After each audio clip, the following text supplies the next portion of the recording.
En cuanto a las hormonas, bueno, hay dos tipos de compuestos hormonales, ¿no? Los moduladores selectivos del receptor de estrógeno, ¿no? Algunos le llaman simplemente antiestrógenos, porque los tumores en el cáncer de mama, por ejemplo, son dependientes justamente de la presencia del estrógeno.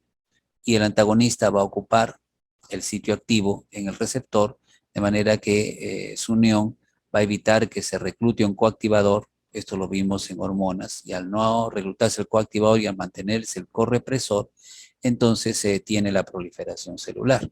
Eso es lo característico, ¿no? Entonces, en el caso de algunos problemas que pueden generar en el endometrio, por ejemplo, puede haber algunos cambios que favorezcan la proliferación de las células endometriales. Eso también sería ya como un efecto adverso más que un efecto beneficioso.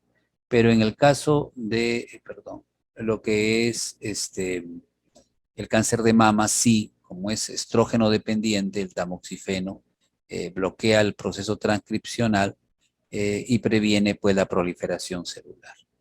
En cuanto a los antiandrógenos, bueno, el antiguo que tenemos es la flutamida, ¿no? La flutamida, como vemos, bloquea el receptor androgénico, de manera de que no se van a poder, no se van a producir respuestas transcripcionales en sitios como la próstata, pero no solo la próstata, porque está diseñado para el cáncer de próstata, sino en las vesículas seminales o los conductos deferentes o en los mismos conductos espermáticos.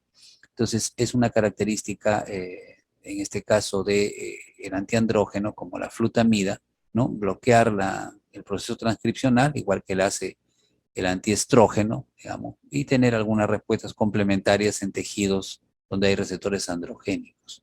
Existen otros medicamentos, no solo la flutamida, que actúa, como estamos viendo, directamente en el receptor androgénico, sino algunos que tienen efectos complementarios. Por ejemplo, en este caso, enzalutamida, por ejemplo, va a evitar la unión de la testosterona al receptor de andrógeno, pero además de eso, va a inhibir la translocación del receptor, ¿no? E inclusive puede bloquear la unión del receptor androgénico al ADN y el reclutamiento del coactivador. Entonces, enzalutamida tiene mecanismos ya un poco más amplios que lo que tenía flutamida, que solamente era un complejo eh, fármaco receptor de andrógenos para bloquear el proceso de transcripción. En este caso, enzalutamida tiene estos tres mecanismos, ¿no? La unión al receptor, compitiendo entonces con el andrógeno, la inhibición de la translocación e inclusive lo que es la inhibición de la transcripción propiamente dicha. En cuanto a los anticuerpos monoclonales, hay muchos receptores. Estos receptores son receptores del factor de crecimiento epidérmico, por ejemplo, ¿no? Entonces, hay muchos receptores de factores de crecimiento que participan en la neoplasia, dijimos al principio.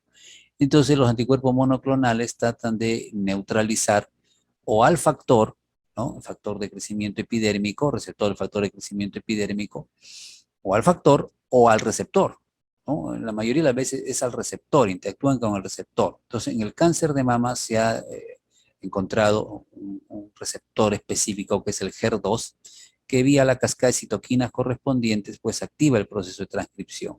Entonces, ¿qué se ha hecho? Se han desarrollado anticuerpos monoclonales, ¿no? Como el trastuzumab, ¿no? Anticuerpo monoclonal humanizado, ¿no? Obtenido por tecnología recombinante, y lo que se hace entonces es administrar el anticuerpo monoclonal de manera de que se produzca un proceso de bloqueo, en este caso de la ruptura, porque la vía de señalización del HER2 implica primero una disociación, ¿no? Y también implica una dimerización, o sea, para que el receptor el factor de crecimiento pueda funcionar, no solamente tiene que haber la pérdida de una porción del mismo, sino que además tiene que producirse una dimerización. Y una vez estando dimerizado, entonces sí se va a producir la señalización. De forma que lo que hace entonces este trastuzumab evita la dimerización, bloquea que se active, digamos, el receptor, Y además activa, marca a la célula para que vengan anticuerpos, ¿no? O células de defensa y maten a la célula tumoral, ¿no? Maten a la célula tumoral. Esa es más o menos la idea. Entonces, aquí está lo que hace el trastuzumab, que es complementado en realidad por el pertuzumab, ¿no? Es una forma que se está considerando de administrar los anticuerpos monoclonales, en este caso en el cáncer de mama, para que actúen de forma sinérgica, como dice arriba, ¿no? Entonces, trastuzumab se une al subdominio 4, suprime la actividad del HER2, marca las células para que sean destruidas por el sistema inmunológico, pero no inhibe la dimerización, porque hemos dicho que estos receptores tienen que actuar en pareja, ¿no? Tienen que formar una estructura, eh, digamos, par para poder actuar.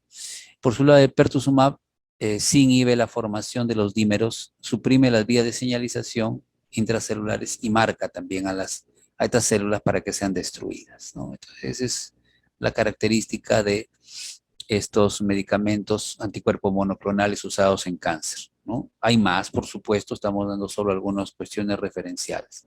En cuanto a los inhibidores de sinasa, tenemos el famoso imatinib, ¿no? El imatinib es un inhibidor de la actividad de tirosina sinasa que tiene una proteína oncogénica que se forma por la fusión de dos genes, justamente el BCR y el ABL, ¿no? Entonces, estos genes han sufrido una fusión, ¿no? Había primero una translocación y luego se ha formado una proteína oncogénica que tiene actividad de sinasa, ¿no? Activa a una tirosina, fosforila a una tirosina y es estimulante la transcripción en el caso de la leucemia crónica mieloblástica, ¿no? O mielógena.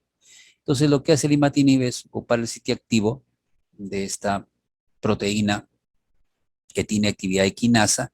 Entonces, la tirosina no se fosforila, como vemos acá, y entonces el sustrato no fosforilado no puede actuar con el efector y activar el proceso de replicación, ¿no? Incontrolada. Ese es el mecanismo de acción, ¿no? Evitar la activación de las cascadas de tirosinas.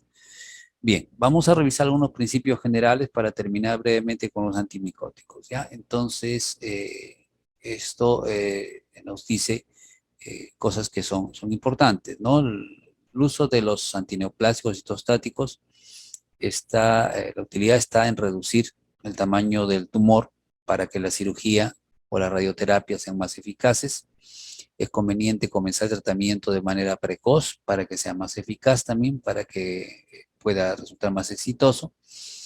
Generalmente se usan las dosis máximas toleradas, ¿no? Para prevenir la resistencia y tener éxito justamente, y se da por ciclos. Hay que permitir que la persona se recupere de un ciclo de quimioterapia antes de dar el siguiente.